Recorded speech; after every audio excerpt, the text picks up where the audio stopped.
everyone, and welcome to a special coronavirus edition of Double FM Sports. I'm Todd File. I'm Ethan Fager. And I'm Jeremy Drake. And we are coming to you straight from our own houses because, coronavirus and no one is allowed outside. Well, yeah. So,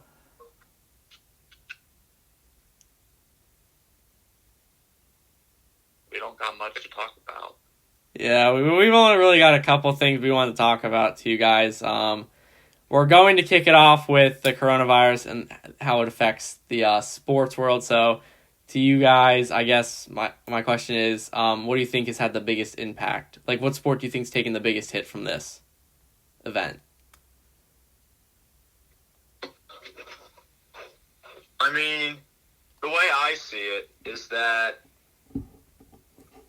obviously NBA is one of the more high-profile leagues to have shut down.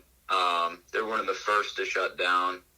And, honestly, this was shaping up to be a great season. So, I don't know. I see it as kind of a big hit when you don't have NBA basketball. I don't know. That's the way I see it. March Madness sure was also a hit. I think I gotta go with college basketball, just mostly for the reason that, March Madness, it's a huge tournament, but it's also one of the biggest, revenue places for the NCAA, and not having that with all the, TV views and the tickets being sold, that's a lot of money that the NCAA is losing out on. Yeah, I think my thing was, especially with college basketball this year, this was shaping up to be one of the most exciting March Madnesses we've ever had. So I think not having that's going to be a huge blow, because obviously this is been one of the first years, or this was the years where we had the most number one teams in a regular season. So we honestly didn't know who was going to win. So it would have been really interesting to see how March Madness would have played out for everyone. Well, and they've definitely released prediction brackets and that kind of thing, which they're fascinating to look at, but at the same time, it doesn't satisfy in the same way that watching an actual game would be. Yeah. So that's kind of a bummer, but...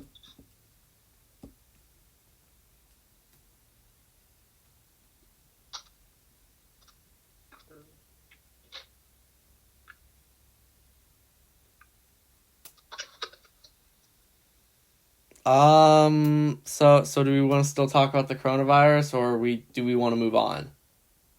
Do we want to talk about, the implications into the future, how long we think this could, be going for, and what that has for the seasons that haven't technically ruled out being canceled, like the NBA? Yeah. They're talking about having the playoffs in, July, August. And, that's not something that's ever been done before. Do you guys think that's actually going to happen? Is that, a legitimate option close to the start of the season? My two things are they're either not going to do it, or they're going to do it, but they're going to have a minimum amount of playoff teams that actually make it, because I think you need at least a little time to give the players a break, especially then they have to go into most likely have to go into an 82 game season the next year. So I don't know if it's fair for a full-scale playoff to happen in July or August. I would think maybe more along the lines of maybe a smaller scale, maybe only 4 teams from each conference or something. Or they just don't do it this year, and then we just have an undeclared champion. So either or, I don't think they can do a full thing.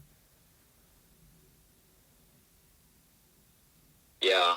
The way I see it is, you mentioned it, you have to, you look out for the players, but, so if that's going to be hard on them, if you are talking a July, August, you've got 2, maybe 3 months till the new league year starts, and, well, not the new league year, but, games start in October, and I don't know, that could be a hard transition, but at the same time, they are getting a break now. They haven't been playing. That is true.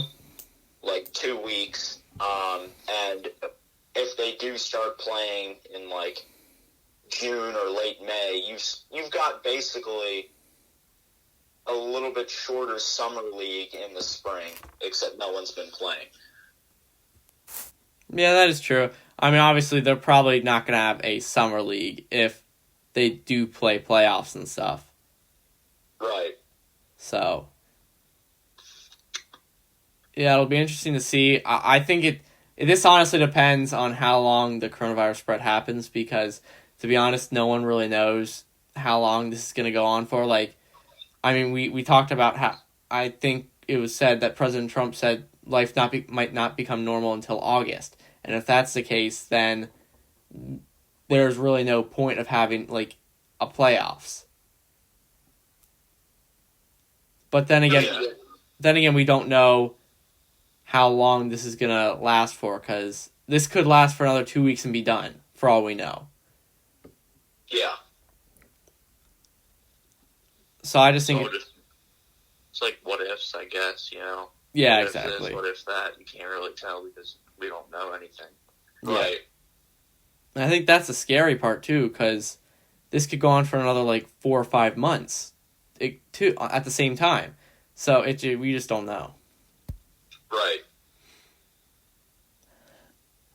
Well, yeah, we've talked about how the coronavirus has like affected pretty much every sports league that's happening right now, including like high school sports, college sports, professional sports. Like, there's no sports pretty much going on right now. Right. Kind of driving me insane, not gonna lie.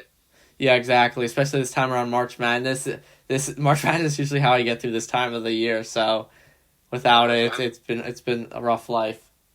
I literally have my unfilled bracket sitting right in front of me right now, with all the spots open for where the teams would have been in the round of 64. Knowing that I can't fill it out this year, that brings a tear to my eye. Well, at least you got your Cassius Winston poster. It's a picture. Picture, not poster. Not gonna lie, that is actually kind of depressing. Just having a blank bracket. Yeah, I don't understand why you have it in front, because that makes it worse.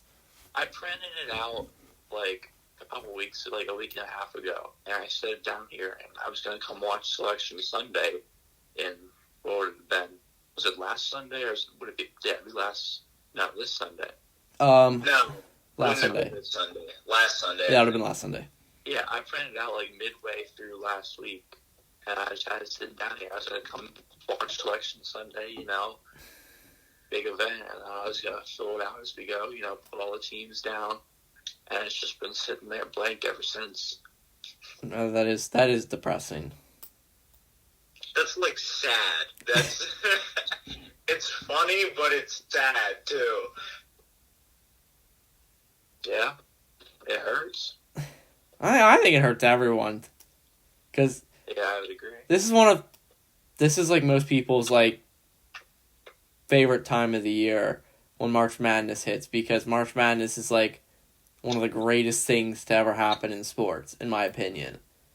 Yeah, I feel like it's so universal almost. Like, you don't even have to be a college fan. I feel like people are watching March Madness just because of how big it is. Yeah, exactly. Oh, yeah. Do we want to talk about, like, the implications into... I know we usually don't talk about this, like, high school sports. I mean, I know that the NCAA has already canceled all spring sports championships, but they're granting for spring athletes a half year of eligibility. You can't do that in high school here. You move on. Yeah, exactly. Spring athletes are going to be missing their season. Yeah. I mean, I personally am a track athlete, and although I wasn't going to be competing this year because of my surgery, the amount of seniors on our team that are probably never going to get to run on the track again and didn't know it, that's got to hurt even more than just saying, oh, I'm a fan of March Madness and it's canceled. Yeah, and I also feel bad for our girls basketball team too, because this was the first time we've actually like this is like the deepest we've ever gone into like a state tournament, and for it to just be canceled due to this pandemic, I mean, it's very upsetting, especially for the seniors on that team. So it's just all around really sad for high school sports, especially for seniors. Yeah, I would definitely agree with that. Yeah, no arguments here. I mean, I feel like, I don't know, when it's that close to home, like, you can be like, oh man, there's no March Madness, but like, I mean, we keep talking about the seniors, but like, when that's your season, your senior season, like, this is going to be the height of everything that you do in high school, and that's just gone. I mean, I don't think any of us can comprehend exactly just what that takes from a person. Well, yes, because none of us are in that position. Yeah, especially if you're like a borderline college athlete, this year could have been your year to make that jump. Yeah, like, don't get that recruiting. Yeah, exactly. They suspended visits till, I think, mid-April or May or something like that. So, I mean, these guys that are seniors who need to visit those colleges, they can't do that. Yeah. And, it might hinder their athletic career for the next 4 years because they didn't get to go visit the college that they wanted to. Yeah, exactly. Right. It's just it's an all around just bad thing. I mean, although it is the right thing to do in my opinion, because we don't want to really like spread this to everyone. It's still just it's upsetting. Yeah, I mean, I think that, I agree with the whole ban on sports. I mean, I just think that's a little bit, I've supported a lot of the, precautions we've had, but I think just the premature canceling of all sports is a little much. Like I said, I'm a track athlete, and for the first time in 125 years, the Penn Relays, which is one of the most notable track races ever, is canceled. It's been through World War I and World War II. Yeah. And it's in April. This could just die over in 3 weeks, and now that's canceled. And these athletes from not just around the country, around the world that come to it, aren't going to get the chance to go to that. Yeah. I just think it's a little bit premature to cancel everything. Yeah, I understand I understand acting prematurely, but at the same time, I think that was a little too premature. Because, if this thing dies in April, then everyone's going to be, before the Penn Relays, for example, and everyone's just sitting around, they're going to be like, why aren't we having the Penn Relays? This doesn't make any sense. I think they should have waited closer to time to see if it was getting worse or not, and then make a decision. But yeah. Well, and I mean, it really comes down to nobody knows, Exactly. That's the scary part about everything that's going on right now. And I mean, kind of speaking of nobody knows, we have no clue what could have happened in really any of the sports seasons that got cut short. So I'm going to pose this question. We're going to see where this goes. NBA. Yeah. I mean, we saw that the Bucks were as of the postponement, were the league leaders as far as games won. Yeah. How do you think NBA playoffs would have shaped up this year? I gotta be honest, I think the last couple of games before the postponement started to show that the Bucks, they were starting to wear down. I mean, I think they lost a few of their last 10 games, and they weren't starting to slide by any means. They still were the league leaders, but they were starting to, drop games to some of the teams that they might see in the playoffs. So I think that personally it would have been someone from the West, or, I guess I could still see the Bucks going, but I think they would have to step up their game back to maybe where they were around mid-season if they really wanted to beat one of the two LA teams. I think you got to be looking at either the Lakers or the Clippers to be what would have been, and possibly in the summer what might be the playoff winner.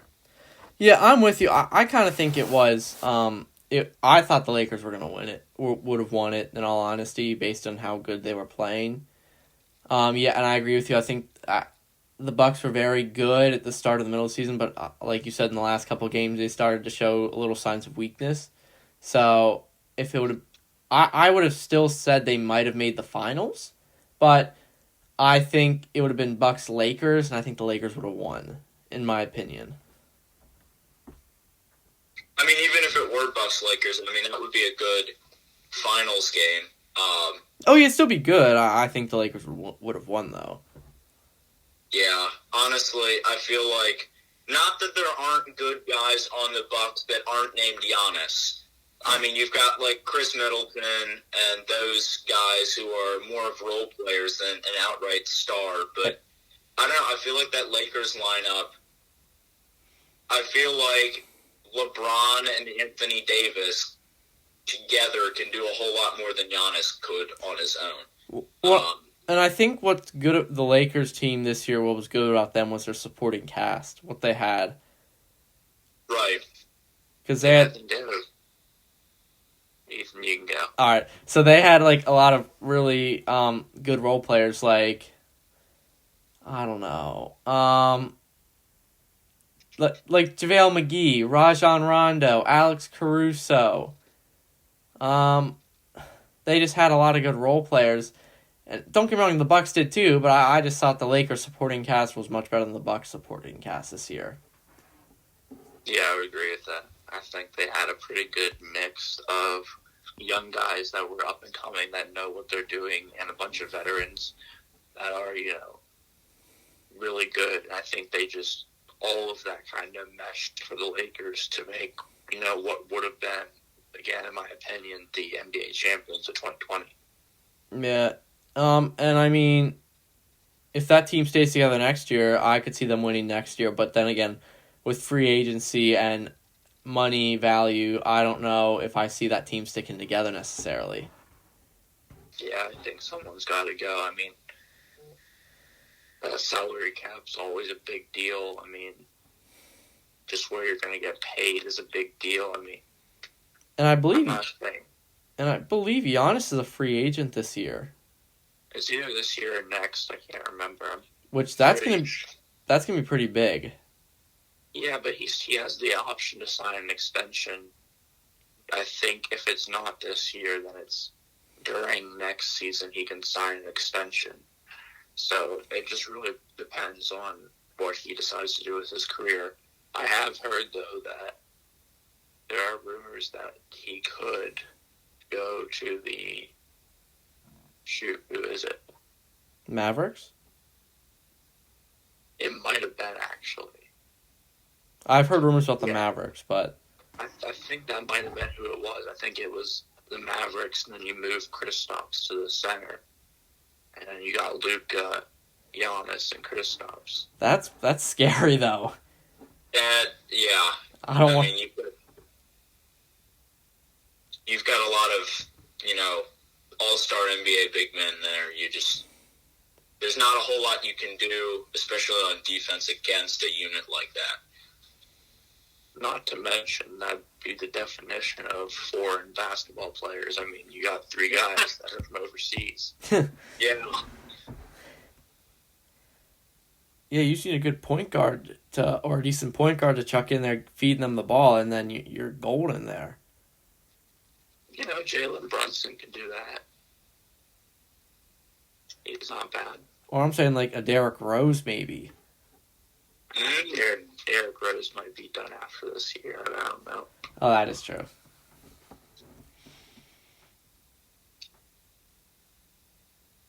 All right, is that all we got for everything?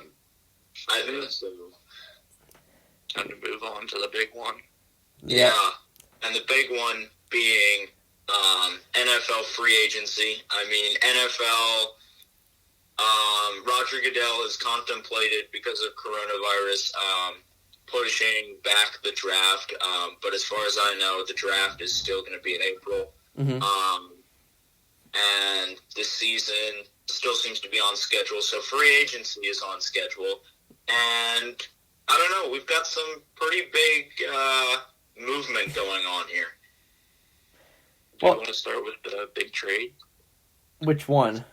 I was going to say, which one? The biggest one there's been in a while. The Darius Slay one? Ethan, the one with the best receiver. Oh, right now. I think you should talk about that because you're a Cardinals fan. Well, I want to hear your take on it. Like you said, as a Cardinals fan, I really like this trade. with all due respect to David Johnson, I love the season he had for the Cardinals about probably 3 years now. He's just, a little injury prone, as seen the last couple of years. And so, giving him up for, arguably the best receiver in football, DeAndre Hopkins, I'm pretty sure he almost, if not, did catch every ball that he was targeted on that did not get broken up.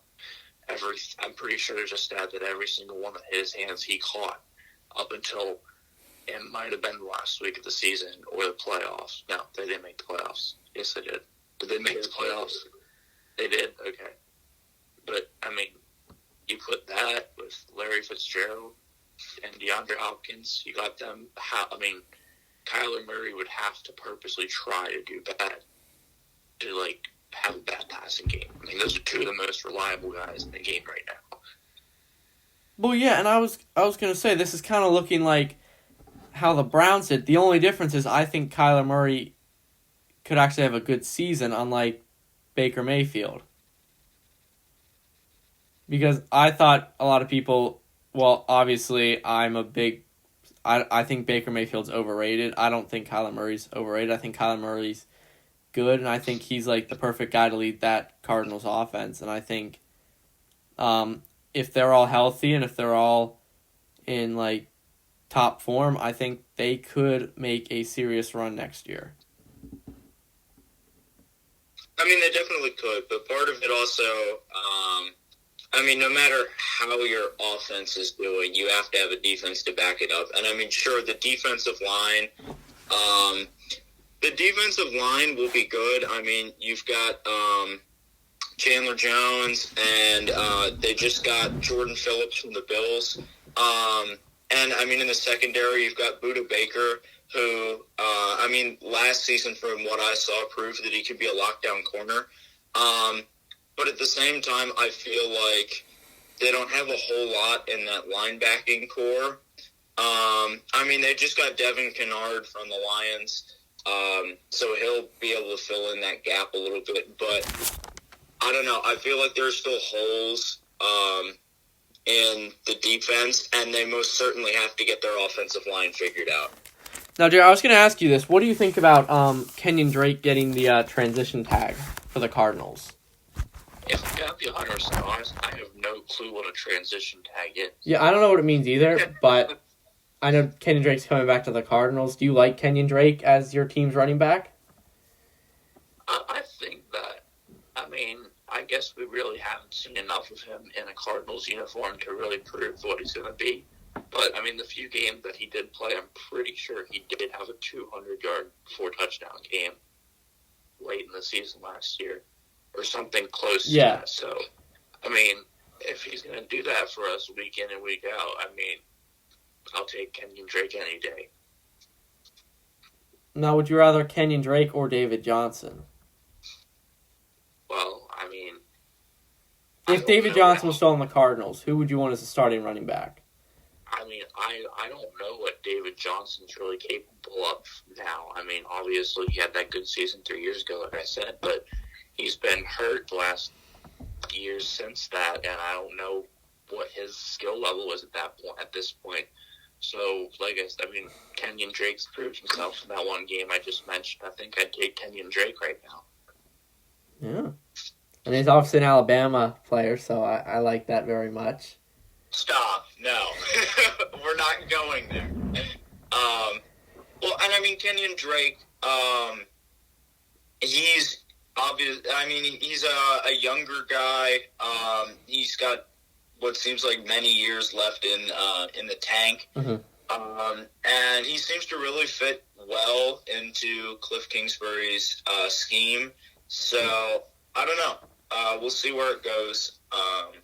My impression of him has been that he's a lot more mobile than David Johnson has been. So, well, and obviously the Cardinals just re-signed Larry Fitzgerald again, so with Larry Fitzgerald and DeAndre Hopkins as your two wide receivers, that's a pretty solid receiving core you got there. mean, yeah, but you need a 3 guy, whether it be in the slot or just another guy that you can rotate in. You can't just live off of 2 wideouts. Christian Kirk. Or. Yeah, that's true. But we also have Iowa State's Hakeem Butler, who was injured all last season. Oh, that is true, yeah. Hakeem Butler proved a pretty good college career back in Iowa State. So, I mean, again, I'm not saying it's guaranteed like Kenny and Drake, but, he could be that 3 guy. Yeah, well, I think to start off the season, they're going to have Christian Kirk as the 3 guy just because they don't know what Hakeem Butler can do. But if I were to predict, I'd say maybe by the end of the year, I wouldn't be surprised if they flipped roles and Hakeem Butler was more of the 3 guy for them. Yeah, I would agree with that. I mean, it would also serve as, even if he wasn't a 3 guy, he could be a 4 guy, and then you're looking at, a good top 2, and then 2 guys who could, do enough for you at the 3 and 4. Wait, who's your guys' tight end? Well, we don't need to talk about that. Yeah, I was going to bring that up because you really don't have a tight end. I think, who was it last year? Austin Safarian-Jenkins? Yeah, it was him and Ricky Seals-Jones, and I'm pretty sure I saw Ricky Seals-Jones on this list of people that have been moved around, so I don't think he hasn't moved. Yeah, he hasn't? No. Well, I would have remembered putting that in the spreadsheet. Yeah. It doesn't make that much of a difference, going to be honest. I mean, with all due respect to him, he's an NFL player, so he's good enough, but he's, lower-end tight end. Yeah, there are better guys you could have at the tight end position. I mean, you look at the Seahawks, and they have, 4 pretty good tight ends. I mean, they just they got Greg Olsen from the Panthers. They re-signed, they gave a second-round tender to Jacob Hollister, who was doing a lot of fill-in work for them last year after Will Dissly got hurt, he's proved himself. And then, you've got Luke Wilson, the veteran tight end there, too. So, I don't know. You could potentially try and make a deal between the Cardinals and the Seahawks to try and get one of those guys down to Arizona. But, I don't know. It might be hard given that they're in-division rivals. Yeah. There's a lot of questions for the Cardinals season as a Cardinals fan.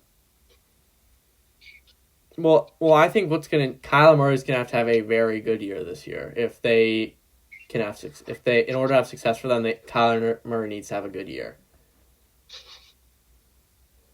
And don't get me wrong, he played well last year, but I think he's got to step it up this year too. I would definitely agree with that. I think he's got to. Now, he does have a little bit better wide receiving core. And, he does have a guy who's not hurt all the time in the backfield. So I think he will at least, step it up without even having to put in any work. And then if you put the work that he's putting in on top of that, I think Kyler Murray could have a, fairly good season, at least for the most part. Well, and he is just a second-year player. All we've seen of him is his rookie season. And, your rookie season isn't going to be your best season. You're going to grow from that. You're just learning the ropes. So I think we'll definitely see more out of him this year. Well, especially for the Cardinals with, a new coach and a new quarterback. Honestly, I wasn't expecting much from them last year anyway. But I think this year there's a good chance that I think they could be a playoff team in the NFC. Or at least competing for a playoff spot.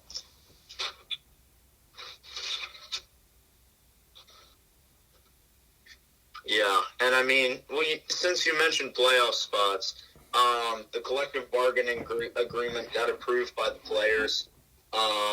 So now it looks like we're going to have 7 playoff teams on each side. So that should make it easier for the Cardinals to get in this next year. Yeah.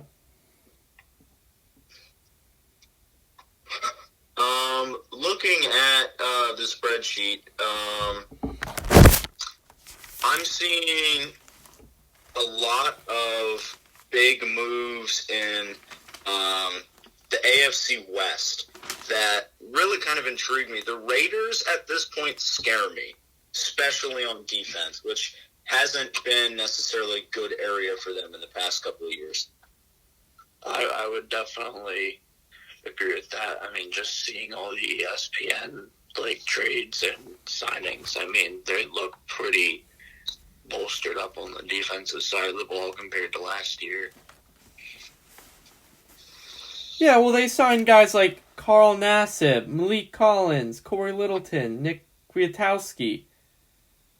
And I mean, they've already got some decent guys out there, so I mean, that defense pretty good. And obviously they signed Marcus Mariota and Jason Witten too. So yeah, now that leaves a question for the Raiders franchise. You got a guy like Derek Carr out of Fresno State. He's been in the league for probably 4 years now, maybe more. yeah. And what do you do with him? Well, I mean, that's gonna be that'll be interesting. I think this year, they're gonna go out starting Derek Carr and Mariota being a backup. But if Carr's not performing well, I think Gruden will have no hesitation in putting Mariota in. And if Mariota does well, then I mean, I don't know what happens to Derek Carr. Yeah. Well, and I mean, the way I see it, I don't see... I mean, Mariota has kind of been, I don't know, a bit of a draft bust. He came out of Oregon as a Heisman winner and then went to the Titans and hasn't done a whole lot for them. Obviously, he sat bench for half the year while Ryan Tannehill posted the best passer rating in the NFL during that spread. And so he now goes to the Raiders, and I really don't see him doing much, but at the same time, I don't think any of us really saw Ryan Tannehill doing much after he came from the Dolphins to the Titans. And boy, did he prove us wrong. So, I don't know, anything can happen. Weirder things have happened.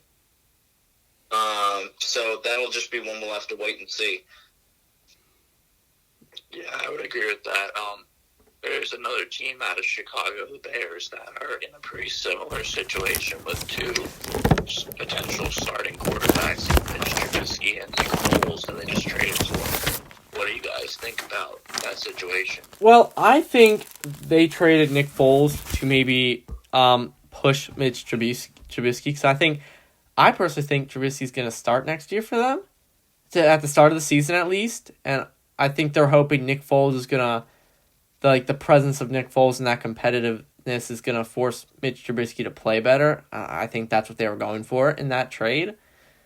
So I would definitely say Mitch Trubisky's going to start the season, but again, it's going to be like the Raiders. I think the coach will have no hesitation of putting Nick Foles in if Mitch Trubisky's not playing at the level they want him to be playing at. I mean, there's definitely a possibility for that. But I think, honestly, I see a lot of comparisons between Mitch Trubisky and Marcus Mariota, who we were just talking about. He's been one of those guys. I mean, you could throw Jameis Winston in there too. He's one of those guys who got drafted. He's put into this league and has just kind of middled about, hasn't done a whole lot, and in clutch moments hasn't really lived up to the hype. So, I mean, I don't know where this goes because, honestly, I don't know if Nick Foles fits into a scheme that's not in Philadelphia. So, yeah, exactly. I think it's really a question of, can Nick Foles find a way to work in this Bears offense, or can Mitch Trubisky step up his game and actually play like an NFL quarterback? And we're going to find out hopefully this year whether Nick Foles can actually play somewhere other than Philadelphia, or if Philadelphia is just his magic place or whatever. I don't know. It's going to be interesting to see. Yeah.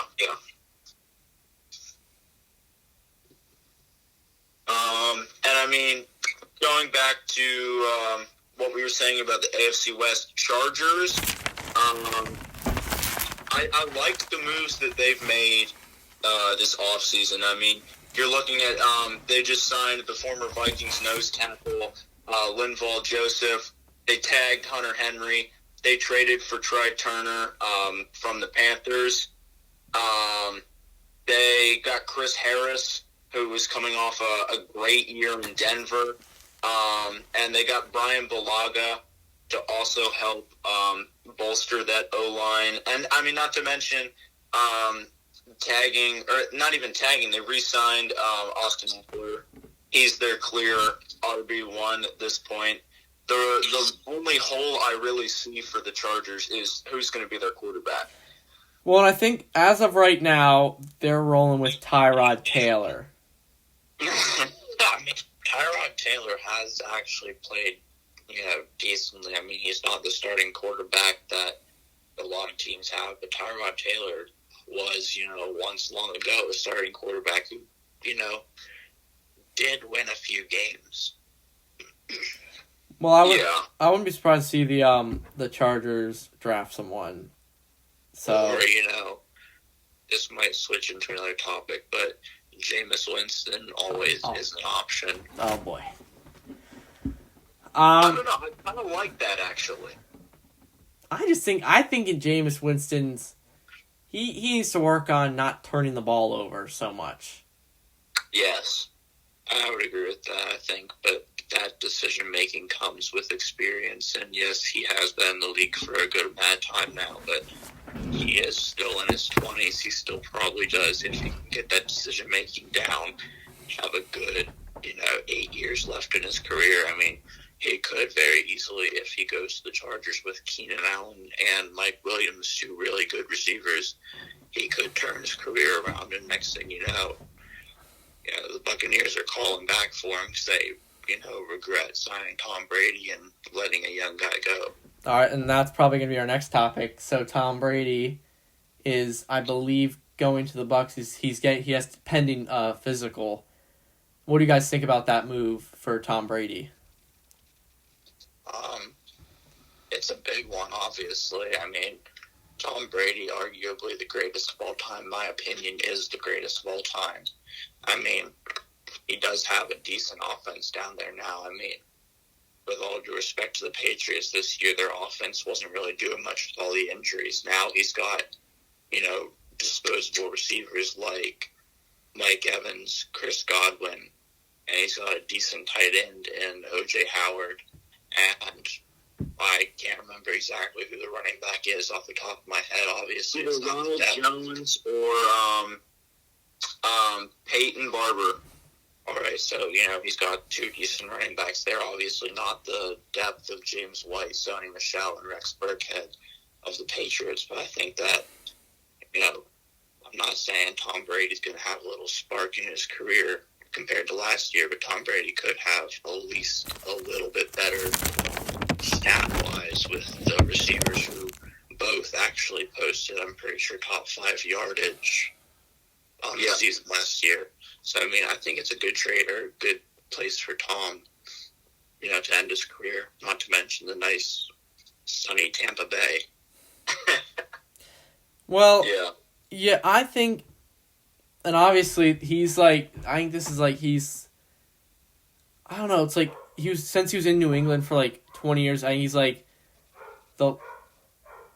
it's weird, because it was he has a record now that he was the player to stay with the team the longest, then move somewhere or something like that.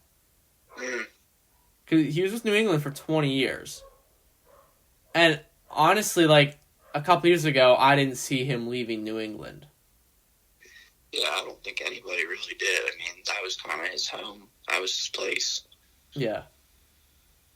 But, I mean, he's expected to make roughly $30 million a year, so... I mean... Yeah. but obviously he needs the money really badly too. So, in these hard times. Yeah. Not to mention his wife makes I think more than him too. So. Now that kind of brings me to an interesting question. Tom Brady's always had this one coach, legendary Bill Belichick. What do you think happens with Bill now that his golden boy's gone? Well, I think he'll be the coach next year. I mean, if they don't do well next year, I don't know. Because let's face it, next year might be the first year that the Patriots might not make the playoffs. And that would be pretty huge. I mean, yeah. When was the last time the Patriots didn't make the playoffs? I mean, when was the last time the Patriots didn't make the conference finals, let alone the playoffs? I think it was last year. Besides this past year. Oh. I think it was 2008 because Brady was injured the whole year. Yeah, I mean that's a long time to not make. So I mean, I guess we'll see. Yeah, it'll be interesting to see how the Patriots do this year.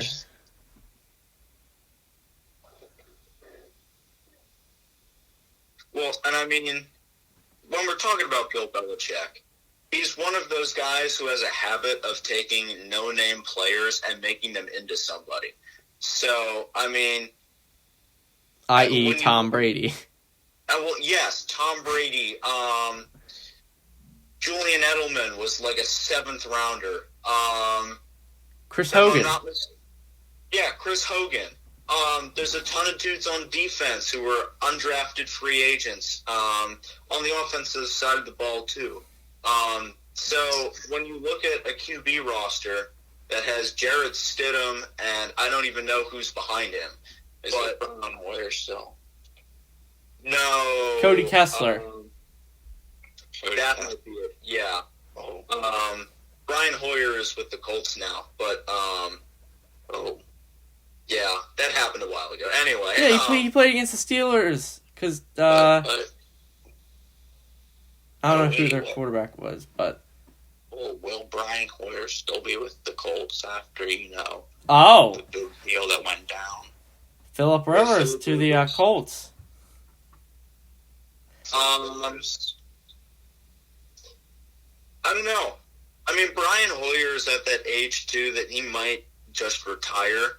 Yeah. But I don't know. You've got Jacoby Brissett, who's a good backup, who sat second chair to Andrew Luck for the past 5, 6, 7 years. And then in comes Phillip Rivers. I don't know. We'll see. I think it depends on how Phillip Rivers is this year. Well, we got to talk about the most interesting quarterback signing, though. And I think the most interesting one is Nate Sudfeld, in my opinion. There you go. Yeah, big signing there. Yeah. How about Chase Daniel re-signing with the Bears?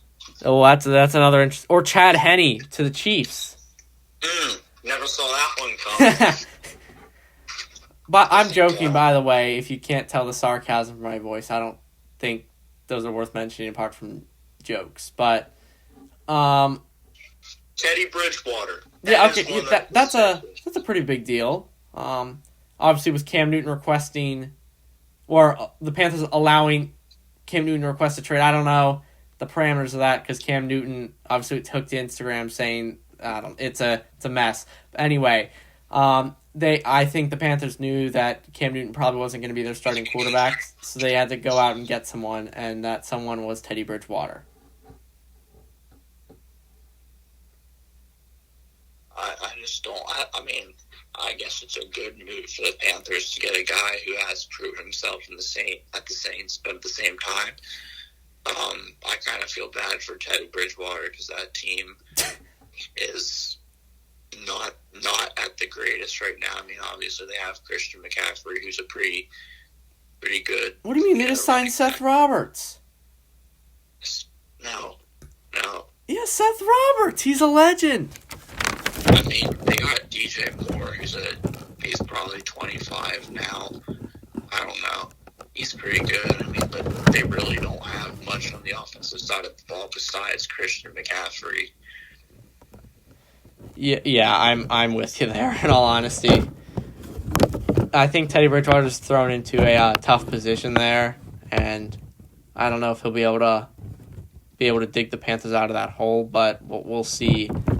I mean, they obviously just got a new coach too, so it's gonna be. I don't know if this year's gonna be the year for the Panthers, in my opinion. So,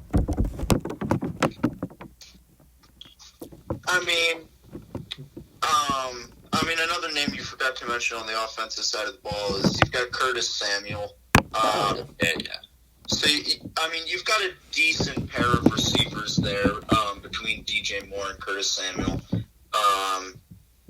But, like we said with the Cardinals, you can't do much when you just have a 2 wide receiver lineup. You need someone who's got to play the 3. You need a tight end. The offensive line is especially after losing Trey Turner.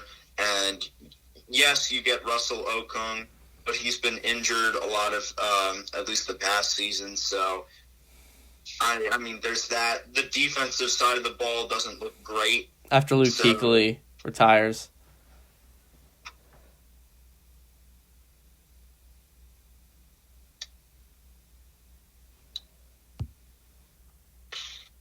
Do we want to talk about Austin Hooper to the Browns? Yeah, definitely a big wing. I'm kind of surprised, honestly, that the Falcons made little to no effort to re-sign him. They just kind of let him go. But I guess maybe they were saving money to make some own big signings. You see Dante Fowler is now going to the Falcons from the Rams. I don't know. Yeah, and I think, again, the Browns team looks good on paper, but I don't know if they're going to be able to perform like they should, because obviously last year a lot of people were very high on the Browns. I was one of the people who wasn't, and I was right. But, the Browns just have more talent, so that means less of an excuse to not play well. Right. Because now you got 2 solid tight ends in David Njoku and Austin Hooper. Right. And they're keeping most of their players, too, from last year, on the offensive side especially. Yeah. Well, Ethan, you can go. I was about to switch topics real quick. Oh, and I was just going to say, like I said before, I think Baker Mayfield's overrated, so I don't know if they're going to be able to do good next year. And I was questioning this last year, too, and I'm obviously going to question it again. All right, so a team that right now I personally believe is in a pretty similar situation to what the Browns were in 2 years ago, where they were just, god-awful. And now it's not as big as what the Browns went out and did with Jarvis Landry and Odell and all those guys.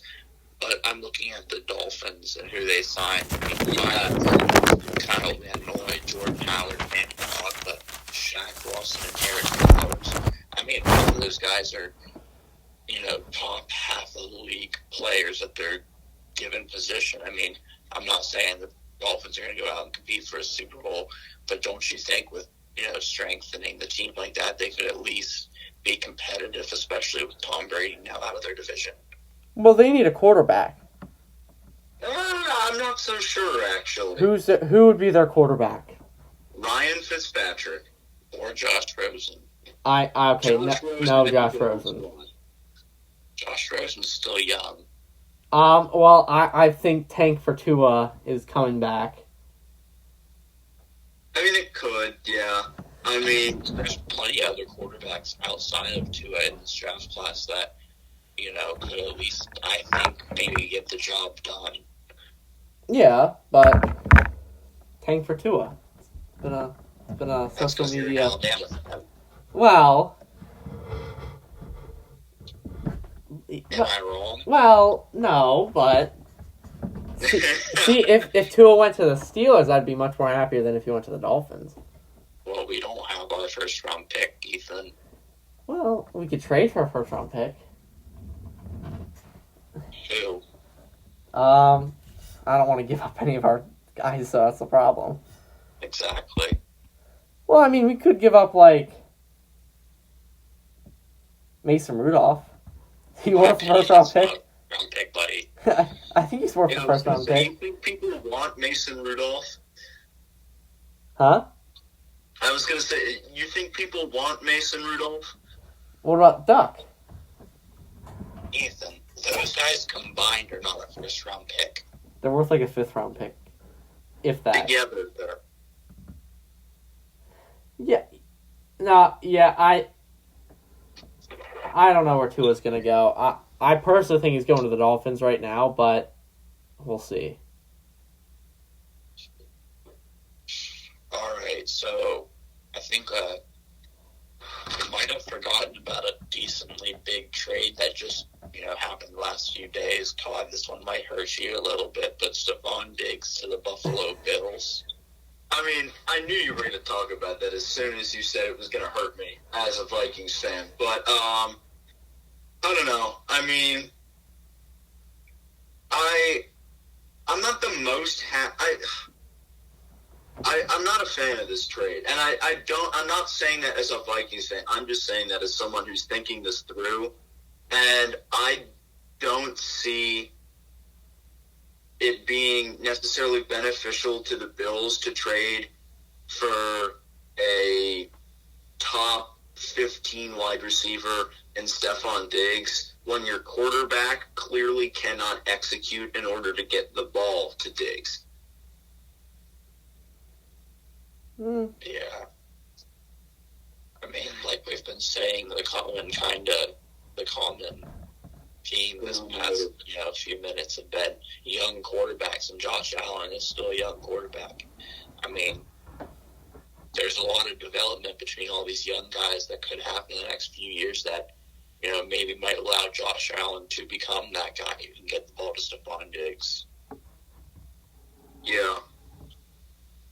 But, I mean, Stephon Diggs isn't the most patient guy, so if Josh Allen can't get it done, I'd say maybe even next year, Stephon Diggs isn't going to be happy, and he's going to let you know that he's not happy. Yeah. Well, I mean, example, like, when he was with the Vikings, he was on a good team, but he still wasn't happy because he wasn't getting the ball as much as he thought he should have gotten it. Right. And obviously that's because, like, obviously guys like Adam Thielen and Kyle Rudolph taking snaps, which, I mean, they're good guys, so I like them getting the ball. I don't think this is the Stephon Diggs show out there like he thinks it is. Well, I mean, it was somewhat justified because, I mean, the first half of the year, you just had Kirk Cousins dumping it off to Dalvin Cook. And I don't think Kirk Cousins threw the ball more than 20 yards for maybe, I think he did that maybe once or twice a game. So, yeah, that's true. I don't know. I think Diggs had a reason to be frustrated, especially when at that point, it was really the Dalvin Cook show, who's not only doing the rushing, but he's also taking snaps as a receiver, essentially.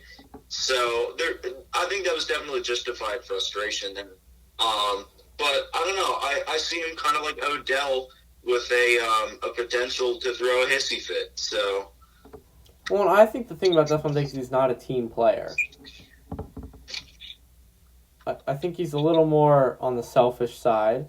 Because, honestly, the Dalvin Cook thing, like, I mean, it was working for them. It was not working whatsoever. No, we were losing games because of that. Well, you made the playoffs, right? Right, after we started throwing the ball more and let Dalvin Cook run the ball instead of run it and catch it for 5 yards. I don't know. I just think with the teams the Vikings had, I don't know if it was a great idea for Stephon Diggs to leave, because I think the Vikings are going to have a good team next year. So I don't know. I'm not seeing it next year. I think I mean, JR, you mentioned this in the group chat. It's looking like it's more of a rebuild year this year. And I don't know. I think there's a lot of validity to that. I mean, Everson Griffin is a free agent. Linval Joseph is with the Chargers now. Xavier Rhodes got cut. Trey Waynes is with the Bengals now. I saw about an hour ago that Mackenzie Alexander is now with the Bengals. So that's a lot of defensive cornerstones there that are gone. And that only leaves you with Daniil Hunter, Andrew Sendejo, Harrison Smith, and Mike Hughes, really, and Eric Kendricks and Anthony Barr on defense. That's about it. Some good news for you, Todd, is that a very good cornerback from the Lions will no longer be in your division. I mean, yeah, the Lions weren't doing much anyway. Yeah, weren't they like 13 or 3-12-1 or something like that? Yeah, but I'm saying, like, you don't have to worry about Darius Slay anymore. I don't think that makes much of a difference because now the Lions don't have to worry about Stephon Diggs anymore. Yeah, that's facts. Well, I guess we can move on into the Darius Slay trade. That just happened like 2 hours ago. Yep. And he's an Eagle now. He got traded to the Eagles for a 3rd and 5th round pick in 2020. He's set to become his contract's 3 years, $50 million, which is the highest paid for a cornerback. So, I mean, I guess he got what he wanted. He wanted out of Detroit, and I think obviously he's going to the Eagles, which actually helps the Eagles quite a bit because obviously their secondary last year was not very good. You know, besides Malcolm Jenkins, who is no longer with the Eagles. Yeah. His nickname is Big Play Slay. So, I mean, yeah. I think he lives up to it pretty good. I just think with the Lions, he wasn't on a team where he had very much help on the defensive side of the ball at all. So I think from a personal standpoint of Darius Slay, it's a pretty good trade on his part. Yeah, I think he won that deal, definitely. Yeah, you said Eagles need help on defense, and I mean they're getting it with Slay, but I mean there are definitely other holes in that defense. I mean the D line, you've got Fletcher Cox, you have some other key role players there, but I don't know, linebackers you definitely need. You got to bolster up that secondary a little bit, at least at the corner position, because, I mean, you've got Jalen Mills still there as a safety, but, I mean, like you mentioned, JR, you just lost Malcolm Jenkins to the Saints. So, I don't know, they need to rework that defense in order for it to work and actually be able to win games for them. Well, I think what's going to help them is they did sign Javon Hargrave from the Steelers as a nose tackle. Javon Hargrave was like a second string nose tackle, buddy. Yeah, he's making $13 million a year though. That's overpaid. Well, but I mean that should help at least. I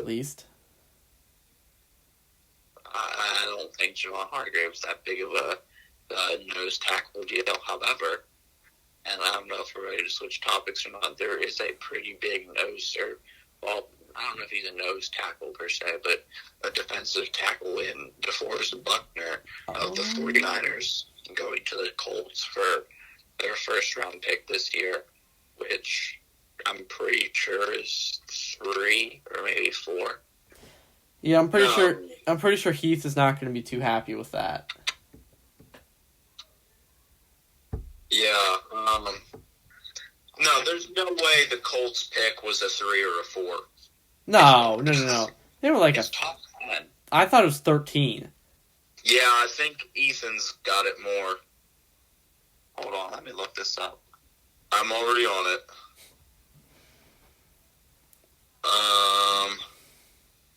Now at 13 might make a little more sense for what I was about to say next. Yeah, it is number 13.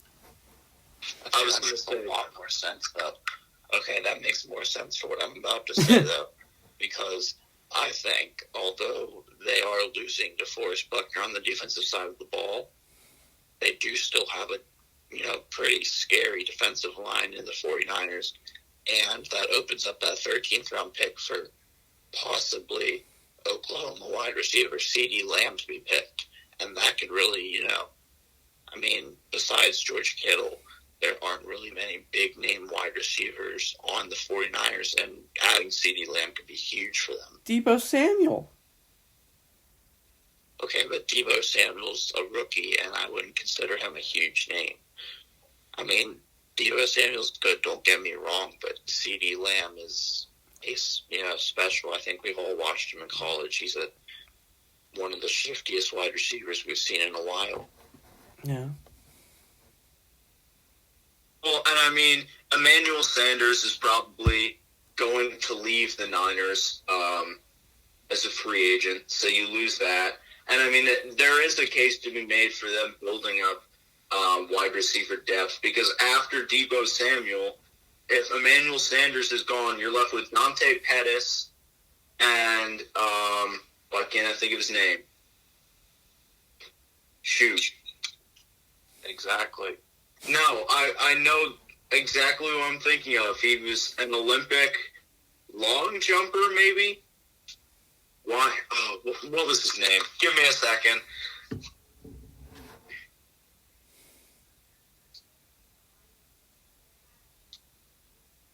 Who am I thinking of? Marquise Goodwin. Oh. Yeah, he's pretty good. He's a speedster, I'm just saying, you got a lot of speed guys at wide receiver, but there's not a whole lot of depth there. Yeah. It's almost like the Legion of Zoom, but not as good. The Legion of Zoom, was that the Eagles running back core that sucked? No, it's the Chiefs wide receiving core. I've never heard it called that. But The Rock called him that during the Super Bowl intro. I've literally never heard him called that, but I have heard that. All right, after this podcast is over, I'm going to send you the clip of the Rock calling them the Legion of Zoom. I'm seeing it now, but I've never heard that. It happened one time, and he's not making a nickname. However, if you go back a couple years ago to when the Eagles had Darren Sproles, DeMarco Murray, and some other running back, they were actually referred to as the Legion of Zoom. Except they weren't good, because DeMarco Murray was old at that point, and Darren Sproles and has a propensity for getting injured. Yes. Well, I guess we can talk about one of the biggest remaining free agents out there in Jadeveon Clowney, who is still yet to find a team. So, where do you guys think he's going to go? I don't necessarily see this happening, but I would totally love to see this, is if he went to the Raiders. Because that D-line would actually give me nightmares. You're talking about, they already just got Malik Collins. You've got Corey Littleton now, who's a linebacker that can also rush. You've got Max Crosby, Carl Nassib now.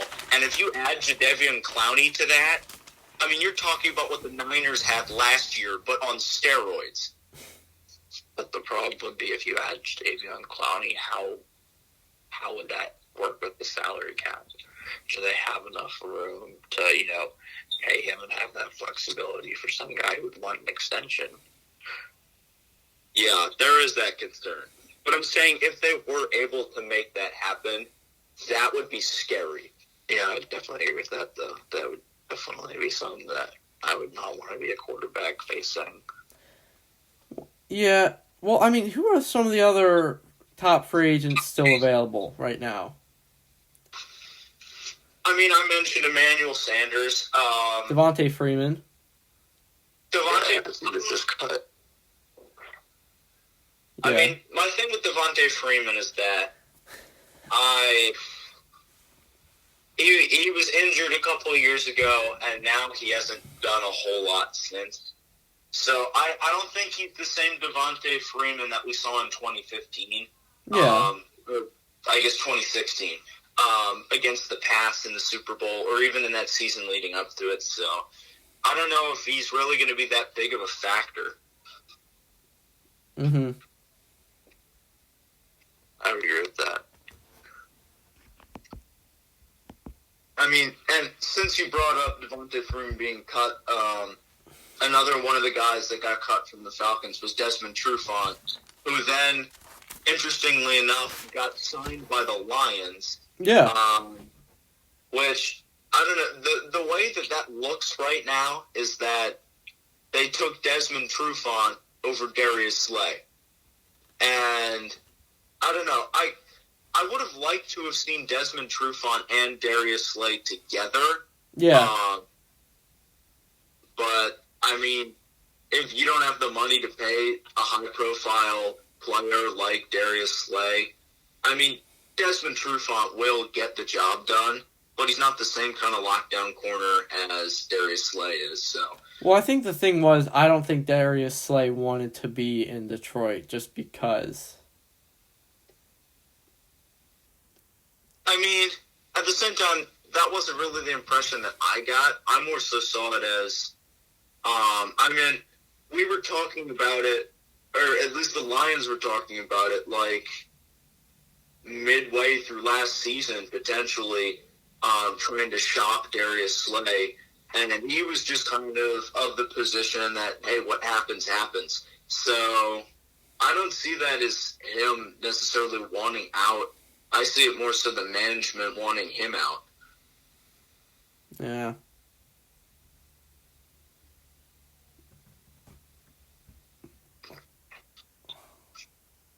Is there any more, like, big free agency things that we got? Well, let me I look. mean, obviously there's a lot that we haven't hit on, but are there any, like, ones that are, you know, notable to mention that are kind of, like, huge ones that we should talk about? I mean, I guess Amari Cooper, maybe. Yeah, but he just re-signed. I mean, Gerald McCoy. he's, like, 30-something.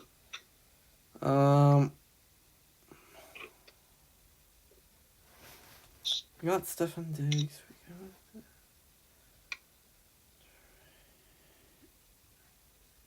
Oh, I do just want to correct what I said earlier. Chase Daniel did not re-sign with the Bears. He's now with the Lions as a backup to Matt Stafford. Just wanted to correct that. Not like it matters, but I wanted to make sure we were keeping it 100 here. I mean, let's see. I mean, I'm looking through the list that we have. I don't see any guys that are, like, you know, huge movers. I mean, besides A.J. Bouye, but I think you guys covered that in the last episode, as that happened right around the time of it.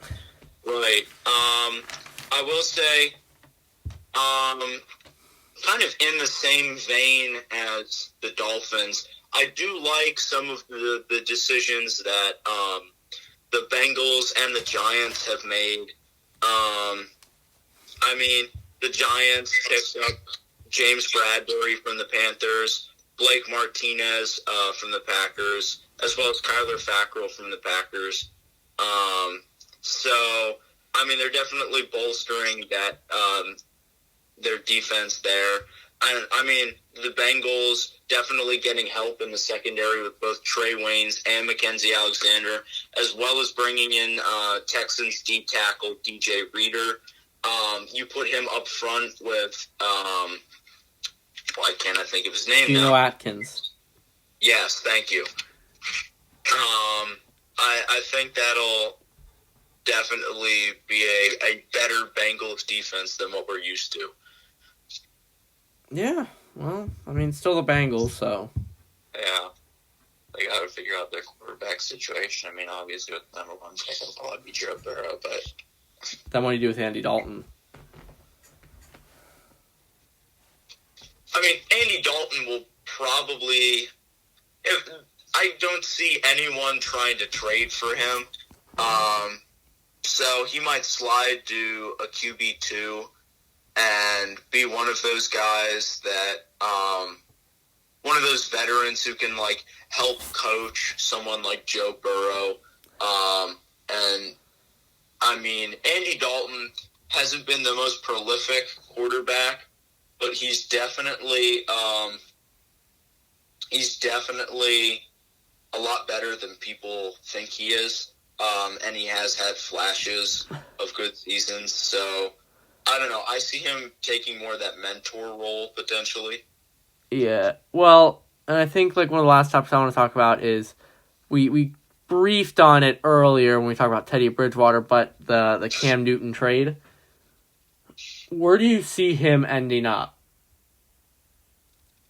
I mean, the Patriots have an opening right now. Oh, I mean, no, they do. I'm trying to think of people that have openings, and the one that comes to mind is really the Patriots. I mean, The Chargers. Yeah, unless the Chargers don't want to stick with Tyrod Taylor, they might have an opening. I mean, I think they might wait till after the draft just to see who drafts quarterbacks. Because I feel like there are some teams that are up there high in the draft that are like, set on taking a quarterback. So like we said with the Bengals, we said that they have a need for a quarterback, but they're obviously going to take Joe Burrow number 1 overall. So like, I think they probably would wait to trade Cam Newton until after the draft. Yeah. Well, I mean, another interesting one is depending on what the Dolphins do in the draft. If they don't draft a quarterback, maybe Cam Newton goes there somehow. I don't know. I don't know. I still like Ryan Fitzpatrick staying with the Dolphins. I mean, he's one of those guys who he's one of the older quarterbacks in the league, but he plays with the confidence and just generally plays like some of the younger guys in the league. So, I don't know. I like what he did last year with the Fins, and I feel like if he does that again with a better supporting cast around him, I don't know. We could see a better Dolphins team here. I would agree with that. Yeah.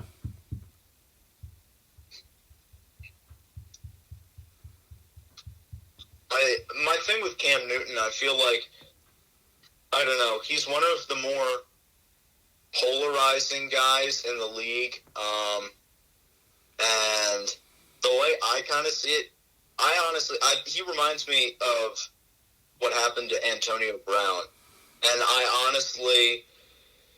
I kind of have a feeling that if he can't get any, like, if the Chargers decide to stick with Tyrod Taylor and if the Pats either get someone in the draft or they go Jarrett Stidham, and if the Bengals decide to take Joe Burrow and Cam Newton doesn't have anywhere to go, I don't know. I think he might just kind of lapse out of the league the same way Antonio Brown did, because I feel like he's kind of burnt a lot of bridges in his career and hasn't left the best impression with a whole lot of people. Yeah. And at least a little bit of a ego kind of guy, like KB was. I mean, he's got a pretty big ego, especially, and I think if you want to look to, people might not realize this because, it's Cam Newton and they didn't pay attention to him till that, that huge season where they lost to the Broncos in the Super Bowl, where Cam Newton did get kicked off his college football team. So there is a little bit of that, bad guy mentality that we saw with Antonio Brown that could be carrying over to Cam Newton right now. Right. Well, I think that's we covered the biggest topics. I mean, obviously, there's been a lot more signings that are not as well known, and maybe in another episode we'll get into the nitty gritty of that. But we kind of wanted to cover the more bigger signings / trades. So yeah, well, and I mean, that's pretty much all we really have for today, and we're really not sure when we're going to get another podcast out. I mean, we might try and do some more what-if scenarios. And opinion-based topics and stuff like that. Right. Like we might next week or in a couple weeks, we might dive in and create like our own March Madness bracket and go through and see who we like and stuff. We can maybe do that. Yeah. That'd be fun, I think. I think this is a little bit of a spin-off from the podcast, but, I personally thought of this idea as just a way to broaden our spectrum. Me and my brothers are working on a video that will be coming out kind of soon, post-approval from the other boys, that you guys might get to see at some point, so just an idea. We're, just in the starting stages of looking at it, but it would not be a podcast. It's just a different kind of thing. Yeah, well, we might, as the weather gets nicer, we might start doing more stuff besides podcasts. Yeah. Still sports related, obviously. Yeah. This is going to be a sports channel, but maybe we'll do, like, some more, I don't know, funny stuff, or, I don't know, like, skits, or, like, and we'll still do podcasts, too, but we might try to broaden what we do here, and not just be about the podcast. Yeah. Our point being, though, is that we're going to try and get stuff out to you guys. Unfortunately, it's going to be harder with all the sports leagues shut down and however long coronavirus takes. But once it's run its course, we will get back more regularly on our channel posting stuff. If this is your first time listening to us, please hit that like button and subscribe to our YouTube channel, FFM Sports Network, and we also have an Instagram page of the same name, so feel free to head on over there. Well, the Instagram, when was the last time we posted on that Instagram? It's been a while since we posted, but you know what, we'll try and start posting on that again. It kind of got postponed with my surgery because I was the main one running that, but we'll get back on that grind whenever sports come back up. Yeah, and I mean, really the whole thing is kind of in limbo right now. So we will, I guess, see you guys when we see you guys. Feel free to check out some of our other videos from past sports events, and you can relive the glory days of Double FM Sports. So until next time, I'm Todd File. I'm Ethan Fager. And I'm J.R. Mizrak. And we'll see you when we see you. Take care, guys.